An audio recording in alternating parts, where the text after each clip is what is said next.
Il y a à peu près un an, j'avais testé mes performances sur le deadlift conventionnel suite à ma perte de poids de 10 kg. Et j'avais perdu en force, à peu près 20 kg sur mon max. J'ai sorti 2 répétitions très difficiles à 150 kg. Récemment, j'ai explosé ce record avec 4 répétitions très faciles à 152,5 kg. Et sachant que j'adore le deadlift et que je me sens super fort dessus, je me suis dit que j'allais retester ce max. Pour remettre rapidement en contexte, actuellement je suis plus sur un programme de force comme j'étais à l'époque, mais sur un programme de power building axé sur la prise de muscle. On va donc voir comment j'ai progressé durant un an sur ce mouvement. Il faut savoir aussi que le deadlift conventionnel n'est pas mon deadlift par défaut, j'utilise le sumo quand je suis en compétition parce que je me sens beaucoup plus fort dessus. Et je vais t'expliquer comment à ton tour tu pourras ajouter plus d'une vingtaine de kilos en un mois sur ton deadlift. Et avant qu'on aille plus loin, n'oublie pas de t'abonner et de mettre un petit like, ça m'aide énormément pour le référencement. Donc on va voir aujourd'hui ce que ça va donner et très honnêtement, je vise au moins les 180 et 190 si affinité. Et si je rate la barre, il y a de grandes chances que ce soit au décollage parce que c'est tout le temps là mon point faible et où je suis le plus lent.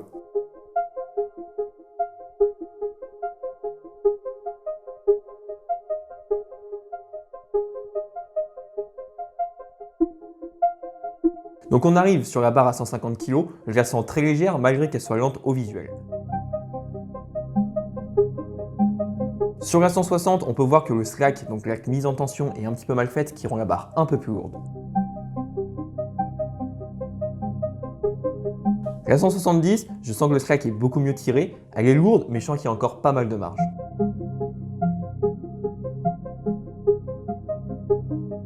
Alors arrivé au 180, je les ai ressentis super lourds et en plus on peut voir que c'est hyper lent au visuel. Et je me suis demandé même si avec 5 kg de plus, la barre serait passée.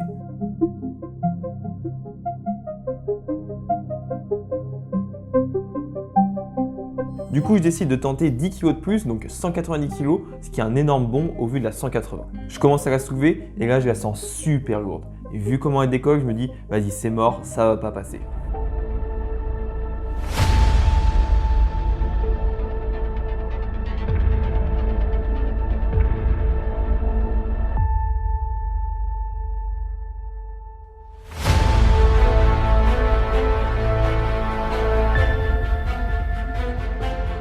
It was at this moment that he knew. He fucked up.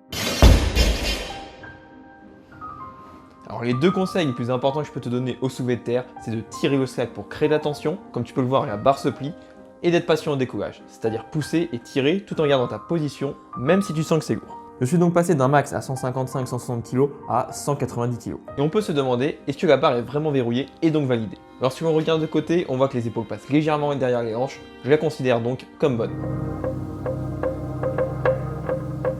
À la salle, on peut observer deux types de pratiquants. Tu as ceux qui, rien qu'en les regardant, tu sens qu'ils ne sont pas là pour enfiler des perles. Ils font des mouvements très explosifs, souvent ils transpirent comme jamais, ils poussent leur série au-delà de l'échec et tu les entends crier à l'autre bout de la salle.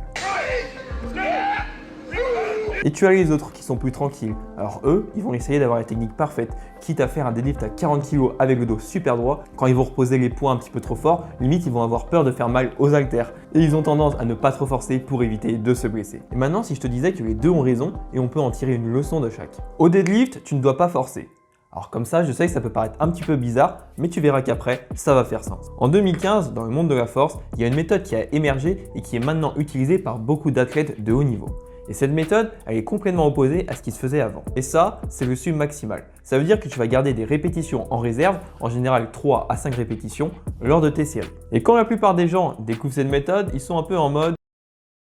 Et surtout quand tu viens d'un passé de musculation où la mentalité du no pain no gain règne énormément, ce principe est un petit peu dur à accepter et à concevoir. Et maintenant tu peux te demander, mais comment mon corps va progresser si je ne force pas à 100%? J'aurai l'impression de rien faire et de brasser du vent. Ce qui n'est pas totalement faux si tu fais un curl biceps. Parce que là, on parle d'un deadlift. C'est un mouvement qui sollicite énormément de groupes musculaires du corps et aussi qui permet du coup de soulever lourd. Maintenant, j'aimerais que tu repenses à la dernière fois où tu as forcé sur un deadlift et où tu as forcé sur un curl biceps ou un autre exercice d'isolation.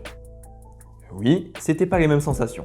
Au soulevé de terre, tu peux pas te permettre d'aller à l'échec, sinon tu vas fatiguer ton système nerveux et tous les groupes musculaires qui interviennent dans ce mouvement. De toute façon, tu sentiras que les séances suivantes, tu ne pourras pas vraiment performer, que ce soit pour le haut du corps ou le bas du corps. Du coup, comment tu veux faire un volume suffisant si tu es tout le temps à plat à l'entraînement?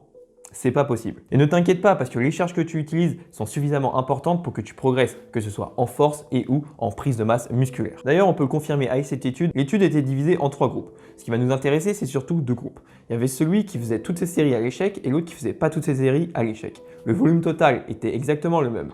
À la fin de l'étude, ils ont montré que ceux qui n'allaient pas à l'échec avaient les mêmes résultats que ceux qui allaient à l'échec.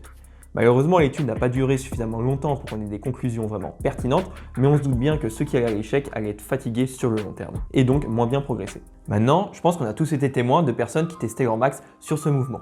Plein de motivation, pour certains, on les entendait crier à l'autre bout de la salle, ils se sont approchés de la barre, ils se sont placés, prêts à partir, et là, catastrophe. Le dos aussi rond qu'un viaduc. Et de notre point de vue, on s'est dit, bon, finalement, on est bien à faire nos curls biceps. Au moins, on finira pas en fauteuil roulant avant la cinquantaine. Alors ça, certes, ça vient d'une mauvaise technique, mais c'est quelque chose de bien plus large. Ça vient d'un mauvais programme d'entraînement. Et généralement, pour la majorité des personnes, la technique commence à bien se dégrader quand il reste en général 2 à 3 répétitions en réserve. Tu sais, cette situation où tu n'as plus vraiment le contrôle sur ta technique d'exécution, malgré que tu as tous les conseils dans ta tête. Alors du coup, comment pallier à ce problème ? Et oui, tu l'auras bien deviné, le submaximal. Parce que la technique, c'est pas que pour faire beau et éviter de se blesser, c'est une manière d'être le plus efficient possible. En 2019, j'avais une exécution au soulevé de terre qui était sous-optimale. J'avais un bon programme d'entraînement, mais à chaque fois que je soulevais lourd, il y avait tout le temps la même erreur technique qui m'empêchait de faire de nouveaux max. Et comme beaucoup de monde, j'avais un petit peu de mal à commencer avec le submaximal. J'avais peur de perdre tous mes gains durement gagnés à la salle avec cette méthode. Et puis dans un élan de désespoir, je me suis dit, bon allez, pourquoi pas ? Je te le dis très honnêtement, ça a été la meilleure décision de ma vie dans ma carrière de go muscu. J'ai pris plus de 30 kg sur mon deadlift en 6 semaines. Et puisque la charge était suffisamment légère, ça m'a permis d'apprendre à tirer le slack et à me mettre sur mes talons.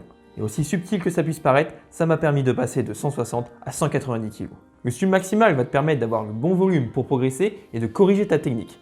C'est magique, non ? Une progression sans forcer. Alors oui, mais il manque quelque chose. Il va aussi falloir forcer et aller proche de l'échec. Alors oui, ça peut paraître contradictoire, mais non, je suis pas bourré, je bois de l'Evian. D'ailleurs, en parlant de ça, je tiens à remercier le sponsor de la vidéo, Evian. Evian, c'est une eau 100% minérale, très concentrée en calcium. Dans le sport, il y a 7 principes qui régissent tous les programmes d'entraînement, dont un qui est le principe de spécificité. Ça veut dire quoi? C'est tout simplement que si tu veux être bon lors de ta compétition ou lors d'un test, tu dois faire ce qui va t'être demandé lors de cette compétition ou lors de ce test. Par exemple, si tu veux être bon aux 100 mètres cadenage, tu vas faire les cadenages, tu vas pas t'amuser à faire que du crawl. Et prendre de la force, tu te doutes bien que ça va pas faire exception. Donc si tu veux être bon au soulevé de terre, il va falloir t'entraîner à soulever des charges suffisamment lourdes avec des répétitions basses. Parce que oui, il faut s'habituer à savoir ce que c'est qu'avoir une charge lourde dans les mains lorsqu'on la soulève, sinon on risque d'avoir des mauvaises surprises. Maintenant la question est, comment s'entraîner à utiliser des charges lourdes sans trop se fatiguer et ruiner tous les bénéfices du submaximal? C'est là qu'interviennent les top 7. Alors c'est quoi les top 7? Ce sont des séries qui sont plus lourdes que celles que tu vas voir après et où tu vas laisser entre 1 à 3 répétitions en réserve. Mes recommandations, c'est déjà de faire 2 fois du soulevé de terre dans la semaine et de faire un top 7 à chaque fois en début d'exercice. Ensuite, sur la première séance, tu vas faire des séries entre 1 à 3 reps et sur la deuxième séance, des séries entre 3 à 6 répétitions. Et juste faire ça, ça va te permettre d'améliorer ta capacité à performer, mais aussi à avoir les sensations de ce que c'est que de tirer sur du lourd. Et le plus intéressant dans tout ça, et je pense que tu as déjà dû faire l'expérience, c'est que quand tu fais une série lourde, les séries d'après paraissent encore plus légères et du coup tu as l'impression de ne plus avoir de poids sur la barre comme si elle s'envolait. Et là c'est ce qui va se passer et ça c'est ce qu'on appelle le principe de potentiation. Si tu veux prendre de la force sur ton soulevé de terre, ajoute des top 7 qui vont te permettre de t'habituer à ces sensations mais pas en allant non plus à l'échec. Une fois que tu as fait ton top 7, tu pars sur des séries plus légères, en submaximal, où là le but ça va être d'accumuler du volume et de corriger ta technique. Maintenant, pour me soutenir à sortir des vidéos encore plus de qualité et faire exploser la chaîne, tu as juste à mettre un petit like, à t'abonner et mettre un petit commentaire. Je te dis à la prochaine.